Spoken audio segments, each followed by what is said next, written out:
Para esta presentación iniciaremos con un recordatorio del problema y las historias de usuario que implementamos. Luego presentaremos los diagramas UML que definen la arquitectura de nuestro programa. Después, la justificación de los conceptos de programación orientada a objetos, donde demostraremos por qué tomamos nuestras decisiones de diseño, mostrando los avances del código. Y finalmente, haremos una demostración de la lógica funcional y discutiremos los próximos pasos a seguir para la siguiente entrega.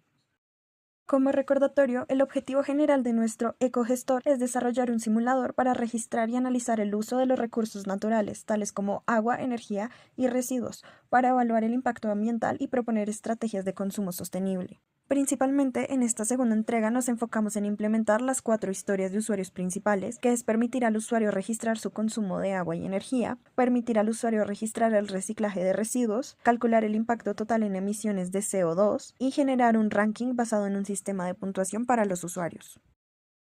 El primer diagrama es el diagrama de clases, donde se muestra la estructura principal del sistema. En la parte central se encuentra la clase abstracta, llamada recurso, que define los atributos y métodos comunes como el nombre, la cantidad disponible y las operaciones para usar o recargar el recurso. A partir de esta clase se derivan 3 subclases, que son agua, energía y residuo, que implementan sus propios métodos para calcular el impacto ambiental y registrar el consumo o el reciclaje. También se observa la clase usuario, que agrupa los recursos de cada persona y calcula las emisiones totales de CO2. Finalmente, la clase ecogestor actúa como controlador general del sistema, gestionando la lista de usuarios, evaluando su desempeño ambiental y generando el ranking global. Este diagrama permite visualizar claramente la herencia, composición y relaciones de dependencia entre las clases principales del proyecto. Seguimos con el diagrama de secuencia, el cual muestra el flujo dinámico de mensajes entre los objetos durante la ejecución del programa. Por ejemplo, cuando un usuario registra un consumo, el objeto usuario envía el mensaje a su respectivo recurso, el cual actualiza la cantidad disponible y calcula su impacto ambiental. Luego, el objeto ecogestor puede evaluar el consumo total del usuario y asignarle una puntuación según su desempeño ecológico. Este diagrama nos ayuda a comprender el orden en que se realizan las operaciones y cómo se comunican los distintos componentes del sistema. Luego vemos el diagrama de casos de uso, en el cual se representan las interacciones entre los actores y el sistema. El actor principal es el usuario, quien puede registrar sus datos, agregar recursos, registrar su consumo o reciclaje y consultar su impacto ambiental.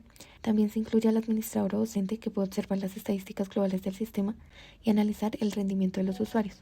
Este diagrama refleja las funcionalidades principales que ofrece el cogestor y cómo cada tipo de usuario interactúa con ellas de acuerdo a los requisitos funcionales definidos. El diagrama de estados muestra los distintos estados por los que pasa un usuario dentro del sistema de cogestor.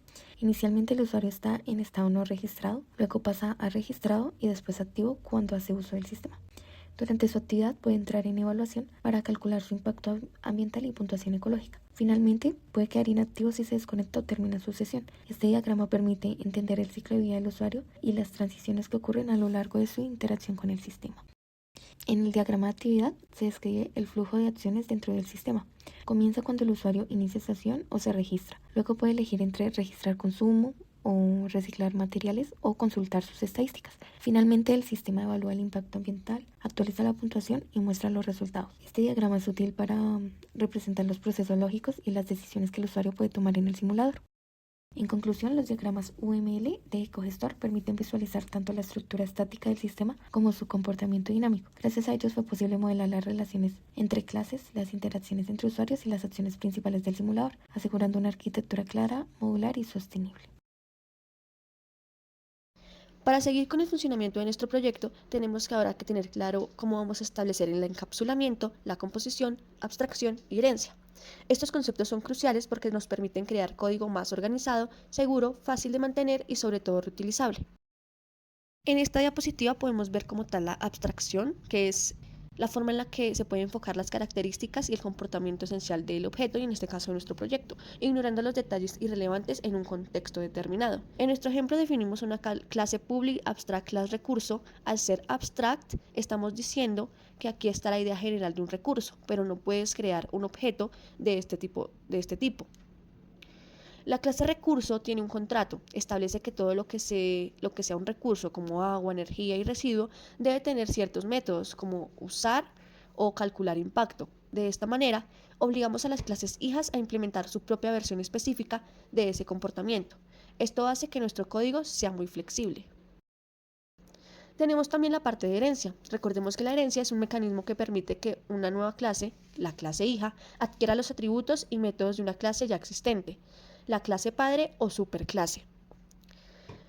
Bueno, entonces acá podemos verlo en la clase de agua, que sería la hija, hereda de recurso, que sería el padre. Esto se conoce como una relación. Es un agua, es un recurso. El beneficio es la reutilización del código. Los métodos comunes como recargar se definen una sola vez en el padre, que sería el recurso, y están automáticamente disponibles para todas las clases hijas, agua, energía, etc., evitando código duplicado. Tenemos que el encapsulamiento es la cápsula de protección. Es el mecanismo para agrupar los datos llamados atributos y los métodos que operan sobre estos datos, manteniéndolos juntos dentro de una clase, pero más importante en una técnica de protección. Como ven en la diapositiva, la clave es declarar los atributos como nombre, cantidad disponible, etc. Como private, esto significa que nadie puede acceder a ellos directamente desde fuera de la clase. El acceso a la modificación se realiza únicamente a través de métodos public como los getters y los setters o métodos de lógica específicos. Bueno, ¿y por qué lo hicimos así? El objetivo principal es proteger la integridad de los datos, observar el ejemplo del código, como lo mostramos en pantalla. Si tenemos un atributo puntuación en la clase usuario, no queremos que cualquiera lo cambie a un valor negativo o incorrecto. En su lugar, exponemos un método como sumar puntos. Así, controlamos cómo y cuándo se modifica la puntuación, asegurando que siempre se haga de forma lógica y segura. Es como si el dato estuviera dentro de una caja fuerte y solo se pudiera interactuar con él a través de las ventanillas que la clase decide abrir. Podemos establecer la composición, que es una forma de relacionar clases. Decimos que una clase tiene un objeto de otra clase como uno de sus atributos. Esto nos permite construir objetos complejos a partir de objetos más simples, delegando responsabilidades en un mecanismo de reutilización de código muy robusto. Para finalizar, hay que recordar que el encapsulamiento protege los datos. La composición es para crear objetos complejos a partir de otros más simples, un coche de clases que nos permite relacionar entre sí y evitar duplicados. La abstracción define la esencia del contrato que las clases deben cumplir y la herencia permite la reutilización del código.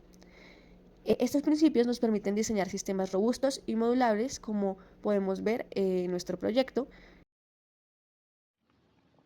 El flujo funcional basado en la lógica de ecogestor.java es el siguiente. Un usuario registra un consumo de 50 para Daniela en Luz Casa. El ecogestor invoca un usuario.registrarconsumo.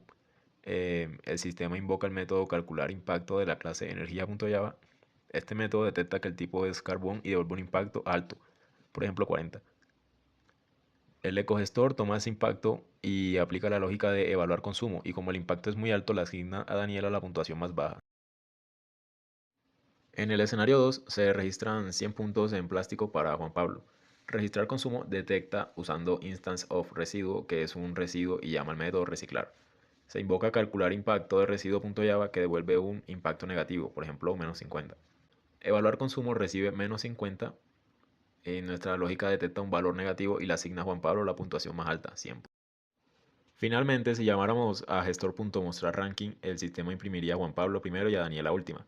Esto prueba que la lógica de negocio, el polimorfismo y el sistema de puntuación están completamente implementados y conectados. En conclusión, para esta entrega podemos ver que el polimorfismo en calcular impacto demostró ser vital para manejar la lógica, para que esto sea de forma limpia y también sea escalable. Se desarrolló un prototipo funcional bajo el patrón MVC, conectando la lógica del controlador gestor con un modelo robusto.